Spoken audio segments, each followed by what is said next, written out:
Gulf War syndrome. Today, around 250,000 veterans are still disabled by a mysterious disease known as Gulf War syndrome, a medical anomaly with a distinctive set of symptoms that strangely only affect soldiers who served in the 1991 Persian Gulf War. For decades, the causes of this peculiar chronic illness baffled and divided scientists as they debated whether the malady had a psychological or biological explanation.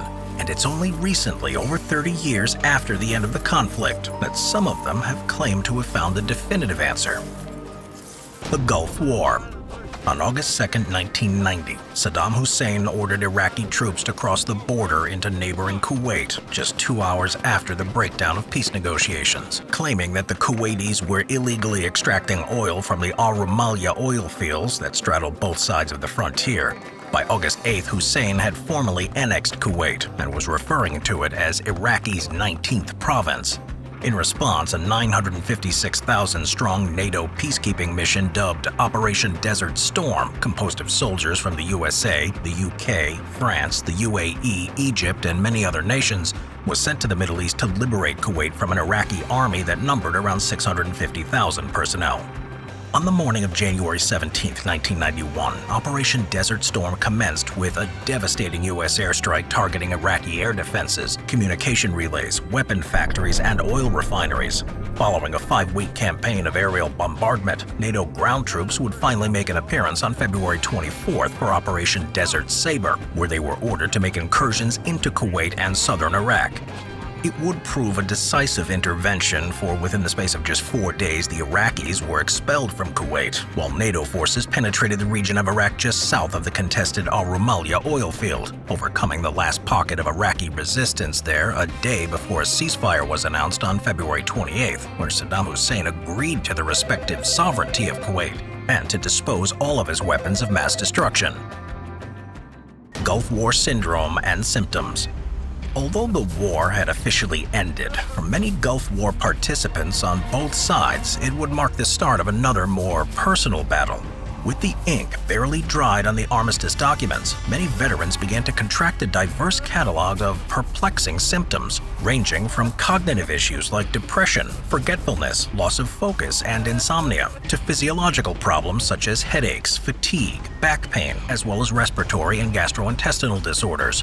6 months after the war came the release of the first documented cases of Gulf War syndrome from the US, the UK, Canada, Australia, and Denmark. But it was only after the 1998 landmark passing of the Persian Gulf War Veterans Act by the US government that a serious evaluation of Gulf War syndrome was undertaken, with researchers initially believing this multi-symptom sickness to be either the result of psychological trauma or a consequence of chemical overexposure. Explanations: psychological or biological. Psychological stressors.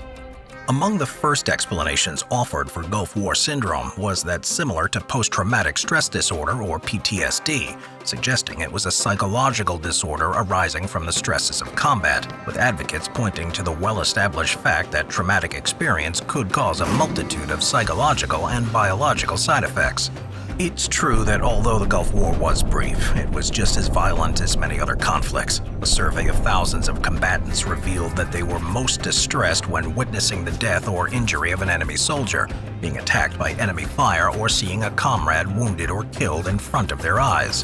While many captured U.S. Marines have related how they were brutally tortured by Iraqis and were routinely electrocuted, beaten, and struck with canes, pieces of wood, and improvised whips. The psychological argument, however, has largely been dismantled by an avalanche of research, which indicates that even the most extreme combat-related psychological stressors were not significantly associated with Gulf War syndrome. To add to this, rates of PTSD were found to be much lower in Gulf War veterans, while the vast majority of Gulf War syndrome sufferers were not found to have a psychiatric illness. However, interestingly enough, combat stress was found to exacerbate the side effects of chemical exposure, a phenomenon that more convincingly explains the causes of Gulf War syndrome. Chemical exposure. Throughout the short duration of the Gulf War, combatants were consistently exposed to harmful chemical substances that could come in a variety of forms. Perhaps the most easily recognizable for their smoke plumes could be seen for hundreds of kilometers were the poisonous gases that emanated from over 750 oil well fires, such as dioxin, which if inhaled in great amounts could cause skin rashes, fatigue, headaches, and insomnia. Next were pesticides employed to kill the swarms of dangerous insects that resided in the Persian Gulf and to prevent the spread of sandfly fever, a disease that affected around 60% of British and U.S. troops. Issued with sprays, creams, and liquids for use on the skin, uniforms, and bedding, as well as crates full of pest strips, 15 of these products actually contained toxins that were detrimental to human health, with the U.S. Army estimating that as many as 40,000 soldiers may have been overexposed to pesticides such as pyrethroids, which were applied to uniforms up to 30 times a month, organochlorines, a neurotoxin used to kill lice, and diethyltoluamide, more commonly known as DEET, the most frequently used insect repellent for the skin that was also known to damage plastic materials. Furthermore, in order to safeguard troops from possible chemical attacks, soldiers were obliged to carry with them packets with 21-pyridostigmine bromide pills in order to reduce the effects of exposure to nerve agents.